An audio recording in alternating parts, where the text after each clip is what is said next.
Hey again, everybody. I'm Mike. Normally Max is here with me in the studio, but he is on assignment this weekend at the Woodward Dream Cruise. So we'll hear from him in just a moment on location. But before we get into our SummerSlam picks and predictions, just want to say a quick second to say all our best to Ric Flair and the Flair family as Rick continues to recover. He's been great to us over the years. We've done a few things with him when he's been here in Detroit. Great guy, great family. So just wish him all the best on a smooth and speedy recovery. But now we'll go ahead and jump on into SummerSlam, the biggest party of the summer. It's a 4-hour main card with a 2-hour pre-show, 13 matches all together. And we'll go ahead and kick things off with the first of the 3 kickoff matches. It is the Hardy Boys and Jason Jordan against The Miz and his Miztourage, Curtis Axel and Bo Dallas. Max, who you got? All right, so they've billed Jason Jordan now as Kurt Angle's child for some reason, and it's his new push with American Alpha disbanded, so I think he's got to get the win here, and they've booked him with the Hardy Boys, a popular team. They're obviously going to get cheered, and maybe that was part of the issue behind it. There's just no reason for the Miztourage to win. So I think it's going to be Jason Jordan and the Hardy Boys. They've got the best chance, a bunch of strong wrestlers. It should be a fun match, especially for a pre-show match, so we'll see what happens. Well, I do agree that they want to build up Jason Jordan and the Hardy Boys. It does make sense for the sake of balance that maybe they would have Miz and the Miztourage get the win here. Just looking at the other matches on the pre-show, which we'll get to in a minute, I feel like you don't want to keep things too happy on the pre-show, so I've got Miz and the Miztourage winning this just to balance things out a bit. Up next, the second kickoff match, the Cruiserweight title rematch. Akira Tozawa in the rematch against Neville. Tozawa won the title last week on Raw. Who you got? We're going to go with Akira Tozawa. It's Titus Worldwide's first title. I don't know where they're going to go with that. I don't know if Apollo Crews is going to have anything to do with it, but I just don't see Akira Tozawa winning the title again. Akira Tozawa losing the title and Neville winning it again. Yeah, I'm going to have to agree here that Tozawa retains. I think maybe it was actually smart to have the title change happen last week on Raw, where it was maybe a little bit more significant. I feel like if it would have happened at SummerSlam, maybe it would have gotten lost in the shuffle a bit, just with the Cruiserweights the way that they've been getting lost in the shuffle in general. But yeah, I'm going to have to agree here that Tozawa does retain. And the third and final kickoff match, the New Day in the SmackDown Tag Team Championship match, defending against the Usos. So we got the New Day defending their championships in a major event for the first time since they become the SmackDown Tag Team Champions, and I think they retain here. As much as I would love the Usos and the work that they're doing to re-get the championship back and just see the work that they've done as heels, I don't see New Day losing the titles, and I'm hoping that this leads to something else, maybe with Breezango, because they are so fun to watch, and I think they deserve a title shot. So we'll see what happens, but I've got the New Day retaining. Yeah, I'm also going to take New Day to retain here. I do like the idea of them building toward a match with Breezango, and of course the next SmackDown pay-per-view is Hell in a Cell here in Detroit, coming up on October 8th, so we're about a month and a half out from that. I don't know if that would be the next title match, or I know they've been doing a lot of title matches on SmackDown, but I could definitely get into a New Day Breezango feud. I think that'd be a lot of fun. But yeah, definitely New Day retaining here. So we'll go ahead and get into the main card here. We'll start with Big Show versus Big Cass and the return of the shark cage. Enzo Amore suspended above the ring in that old shark cage. Yeah, Big Show versus Big Cass, a couple of big guys.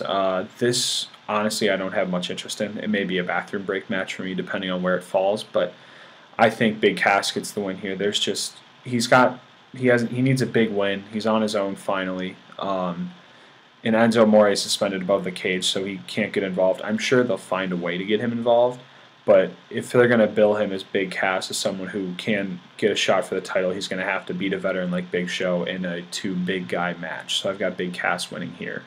Yeah, I'm actually going to take Big Show here for the reason that, as we've seen before, the shark cage doesn't really seem to do much in the way of doing its job and keeping people out of harm's way or out of the match or keep them from interfering. I do think Enzo will find a way to interfere somehow, and through some screwery, trickeration, whatever you want to call it, Big Show does get the win, but maybe Big Cass, perpetuates some kind of attack after the match, gets his heat back, and is still able to move forward and still be taken seriously. Up next, Randy Orton and Rusev. This one's been kind of a fun build-up on SmackDown as of late. So Randy Orton Rusev hasn't had much of a build, especially with Randy coming off a long championship program. But for me, it's been a little fun with Rusev cutting the promos and then seeing Randy come in with the RKOs out of nowhere. I mean, everybody enjoys those, and I think that's actually the reason that Rusev wins. They've built him up as someone, or they built Randy up as someone who's sneaky and who's going to get Rusev's bill every time. But I think Rusev needs the win here. Goes off into a different program, maybe with for the U.S. title, depending on who wins it. So I think Rusev gets the win over Randy Orton. Yeah, Randy Orton, the personification of the RKO out of nowhere memes as of late, just showing up and RKOing Rusev out of the blue. I do think Rusev does get the win here. I think he needs it more than Orton does.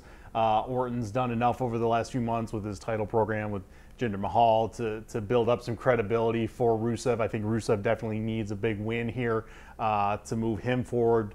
I don't know if he necessarily jumps into the title picture imminently soon, but it would definitely do wonders to help his standing moving forward.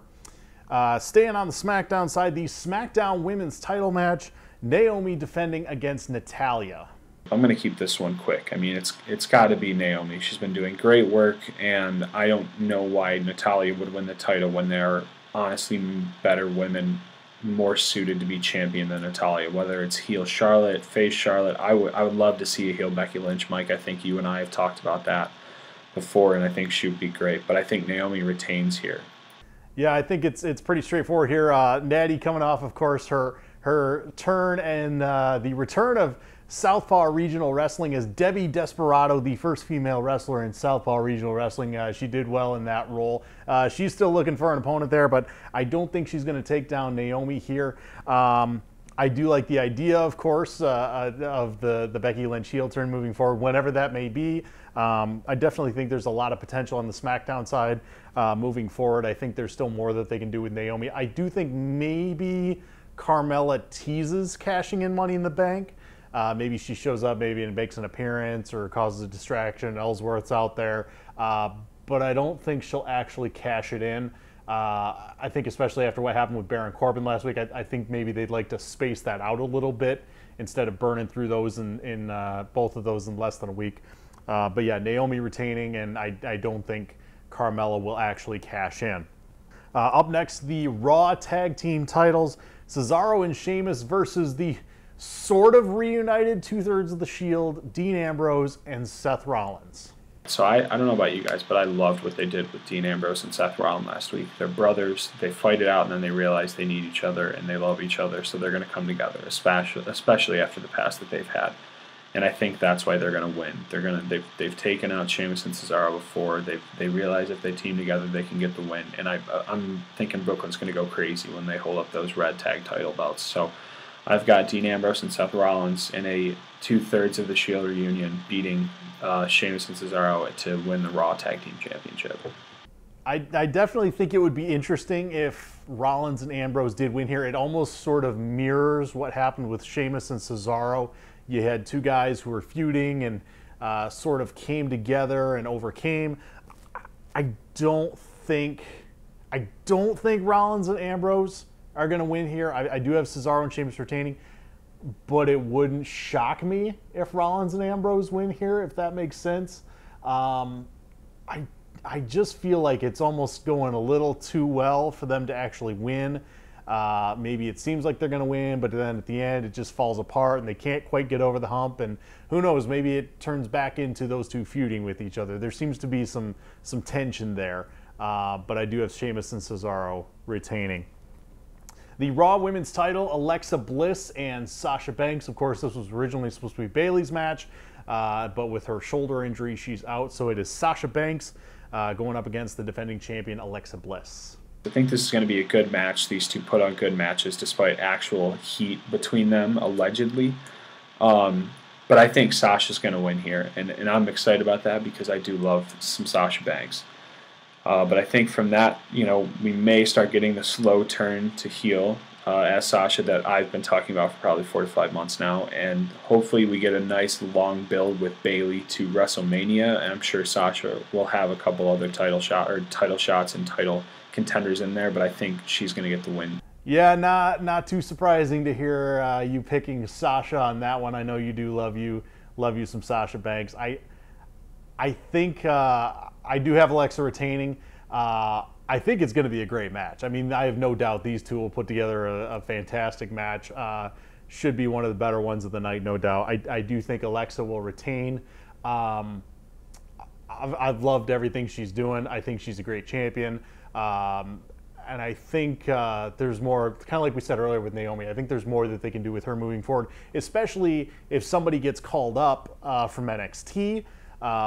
We'll see what happens with that moving forward. If somebody ends up on Raw, maybe if Asuka gets called up, I think there's more they can still do with Alexa as champion.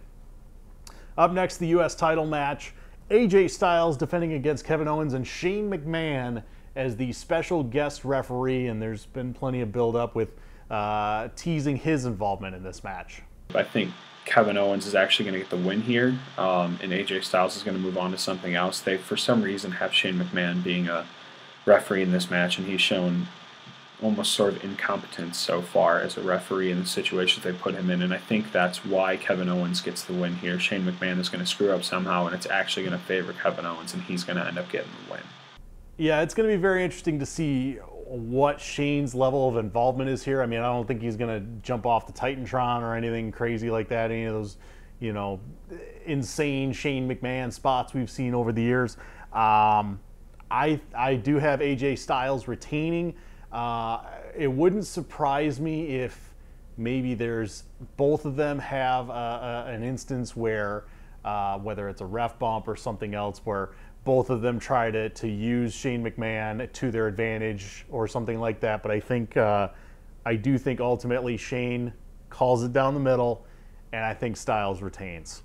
Up next, Finn Balor in the return of the Demon King, the Demon, whatever it is we're calling him now, but Demon Finn Balor, they're emphasizing that, Demon Finn Balor against Bray Wyatt. Demon Finn Balor, as they're billing him, apparently that is now becoming a thing. I thought it was just Finn Balor, you know, would show up as the Demon every now and then when he was shocked or when he needed to. Now they're teasing it with the whole pouring the blood on the bucket and teasing the Demon. He's got to get the win here. There's no way you'd go through all this work to tease the Demon and do all of that other stuff and then have him lose to Bray Wyatt. Again, would not be surprised if Bray Wyatt wins because it is WWE, but I'm going to go with Finn Balor just for the sake of him being the Demon and the record that he's had for the most part. Yeah, I agree. No reason for Finn to lose here. Of course, we're 1 year anniversary of him winning the Universal title and becoming the first Universal Champion at SummerSlam 2016, and then of course the shoulder injury. So a little bit of redemption in a sense there. And like you said, maybe they do throw us a curveball. I mean, we've had it happen a few times this year where Bray wins unexpectedly. We've seen that happen, but I do think Finn gets the win here.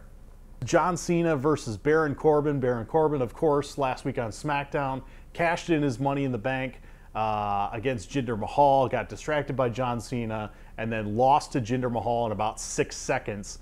So Money in the Bank no longer on the table. So this match, I don't really know what's going to go on with it. I'm going with John Cena just for the sake of what happened last week on SmackDown. I think if you would have asked me before last week, I would have picked Baron Corbin, but with the ridiculous cash-in and the way he just looks so stupid, losing Money in the Bank and losing his title shot, I just don't see why he would ever beat John Cena in this match, especially with how ridiculous he looked last week. Yeah, I kind of went back and forth on this one too, especially with Money in the Bank out of the picture now. I'm going to go with John Cena winning by disqualification. I know that's kind of been a repetitive thing with Baron Corbin in the past. It just, for some reason, it seems to make sense with him where his, whether, and maybe they play it up with, because of what happened with Money in the Bank last week, maybe Baron's temper gets the better of him, gets himself disqualified, and John Cena wins, and then we kind of see where they go from there. But yeah, this one I definitely expect to have some kind of weird finish where Corbin gets DQ'd. And now we're into the title matches. The WWE Championship, Jinder Mahal, still the champion since Backlash back in May. Jinder Mahal defending against Shinsuke Nakamura. All right, so we've got Shinsuke Nakamura getting his first title shot on the main roster, and I think he's going to come away champion here. Brooklyn's going to go insane when they hear his music hit, and they're going to go insane when they hear it hit at the end of the match when he's the new WWE champion. It's been a nice ride seeing Jinder Mahal as the title holder. I picked it happen. Somehow I just guessed it was going to happen, and I did. And I think he finally loses the title here, and we go on to the era of Shinsuke Nakamura as champion. And I'm hoping that this maybe builds into a AJ Styles match, who I just said will probably lose the title to Kevin Owens, and maybe we have a Shinsuke AJ Styles for the championship, a great match that we've actually seen before in New Japan. So I think Shinsuke gets the win here and becomes the new WWE champion. Yeah, this one, my original pick for this match was I was going to have Nakamura winning and then Corbin cashing in Money in the Bank on Nakamura and beating Nakamura. Now, obviously, that all got blown up after Corbin cashed in and lost Money in the Bank last week. There's the whole talk about WWE going to India in September and really wanting to push Jinder, and potentially part of the reason maybe why Jinder's champion in the first place. I do think Jinder's going to retain. I don't want Jinder to retain. I want to see Nakamura win the title. I think Brooklyn wants to see Nakamura win the title. Again, it could be something where the Singh brothers get involved in some way, and he kind of escapes by the skin of his teeth, like we've seen a few times already. He's been sort of a weak champion, but always seems to find a way to retain his title, and I think we're going to see that again here. I do think maybe Nakamura gets another chance down the road. Maybe it does happen at Hell in a Cell here in Detroit. We'll see. But I do think Jinder retains here. And then finally, the Universal Championship, of course, the Fatal 4-Way, Brock Lesnar, Roman Reigns, Samoa Joe, and Braun Strowman, with the stipulation that if Brock Lesnar loses, he and Paul Heyman are out of WWE. So I've got Brock Lesnar retaining here, especially with the stipulation that he has. He's not going to leave, and there's just no way he loses here. It's going to be a great match, a bunch of big guys coming together, but I think Lesnar retains here, and we'll go from there. Yeah, I do have Brock Lesnar retaining here. I think because they've been pushing it so hard, the thought of Brock Lesnar leaving and Paul Heyman leaving and all these rumors about UFC and Brock leaving for the UFC, but he is still under contract. I think that's sort of maybe a red herring.